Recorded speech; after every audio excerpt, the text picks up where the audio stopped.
мен жеке граждандык позициям. Биз мына эфирге чыгып атканыбыз да ошонун негизинде. Намазды окуш керек экен деп түшүндүк, намазды окуп атабыз. Намаз окуш парз экен деп түшүндүк. Бирок эмнеге намаз окуп атабыз? Кайсыл затка окуп атабыз? Ал зат кандай өзү? Ал түшүргөн дин эмне? Аны алып келген пайгамбары ким?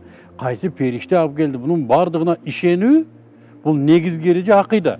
Аны бардыгы эле биле бербейт. Мисалы үчүн билгендер деле менимче дагын өркүндөтүүгө муктаж да бул билимин, туурабы мына? Бизде акыркы кезде ошо Матруди акыйдасы деп калды, Абу Ханифа акыйдасы деп калды, дагы вахабизм акыйдасы деп калды. Иши кылып акыйда деген нерсенин үстүндө кандайдыр бир мындай бир чалкаш башталды да, агай. Дамла. Бул оңдосо боло турган нерсеби өзү? Азыр айтып өттүк го, ошол акыйданын башталышы жараткандын жалгыз экени, бар экени, ишенген мусулман деп айттык. Жаратканга кошсо, шерик кошсо, аны капыр деп айттык. Жок дегендерди атеист деп айттык. Эми ошол мусулман пайгамбар алейхиссалату вассаламды ээрчигендерди мусулман дейт. Ошол мусулмандар мен көзүм жумулгандан кийин мени ээрчигендер 73 тайпага бөлүнөт деп айтып кеткен. Бул можиза хадис. Келечекти кандай болорун айткан хадис. Демек пайгамбарды ээрчигендер 73кө бөлүнөт. Мана ошол 73 акыйда менен бөлүнөт. Амал менен эмес. Амалда ар түрдүү окуган менен ички дүйнө көз карашы башка болсо, ана акыйдасы бул башка. Ошол 73 тайпанын бардыгынын өзүнүн ишеними, акыйдасы бар. Ошол акыйдада бекем турат, өзүнү туура жолдомун деп айтат. Мана ушул 73-түн ичиде бир тайпасы бул туура деп айтып кеткен пайгамбар алейхисалам. Мана ошол 73-түн туурасы ким экенин табыш үчүн бизде жоон топ Hazreti İmam Abu Hanife баштаган акыйда илимини өрчүткөн жоон топ бар.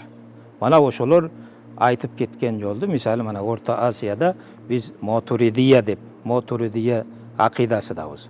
İmam Maturidi ahli sünne vel cema'a. Пайгамбар алейхиссалату вассалам ошо бир тайпасы туура, калганы туура эмес, адашкан дегенге деди. Ошол туура тайпаны фиркай наджия деп айтат. Фиркай наджия, качан фиркай наджияны ahli sünne vel cema'a деп аталат, фиркай наджия. Ошо ahli sünne vel cema'a дегенде İmam Maturidini акыйдасы менен İmam Abul Hasan Ash'arinin акыйдасыны ошол эки кишини ээрчигендерди ahli sünnet vel cemaat дейт.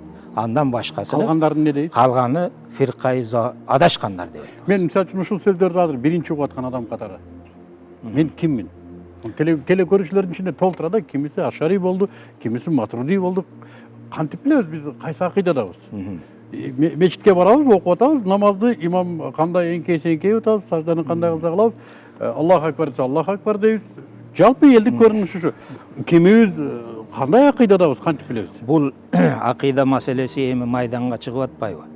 Акыйда маселеси кыскасы, ар бир мусулман аманту биллахи ва малаикатихи ва кутубихи ва русулихи вал яумил ахири вал кадар хайрихи ва шаррихи мин Аллахи таала вал баъс ба'дал маут деген калиманы айтып, ошондогу бар нерсеге ишенсе, бул кыска акыйда мына ошол. Демек, ошол акыйданы биз ahli sünnet vel cemaat akidası deyimiz. Ошону которуп эсептеп өтөлү. Тамга. Биринчи Amantu billah. Кудайга ишенүү. Жалгыздыгына ишенүү. Жалгыздыгына ишенүү, анан Аллах бар, жалгыз. Ысмы сыпаттарына ишенүү. Өзүндө келтирилген.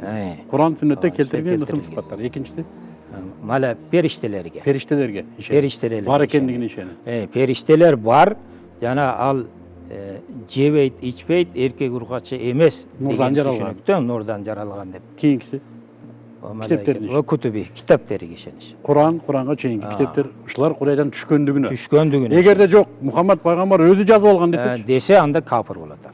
Бул ошол капырлык акыйдада. Бүгүн бизде көп ушунда да, пайгамбар үңкүрдө бекитип отуруп. Жок, андай эмес. Бул Кудайдан түшкөн дейилиш керек. Китеп Кудай Тааладан түшкөн деп билсе, бул мусулман.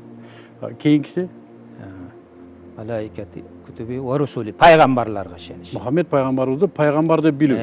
Payg'ambar Muhammad alayhissalomni payg'ambar deb, andan adam ataga cheyinki ata atalgan payg'ambarlar, ata atalmagan payg'ambar, qaysi payg'ambar desa o'shani payg'ambarligini qabul olish bu musulmonchilik. Keyingisi Val yawmil axir, axiret kun. Bul jashoo бүтүп, түбөлүк жашоо башталат деп ошого ишенсе, бул мусулман.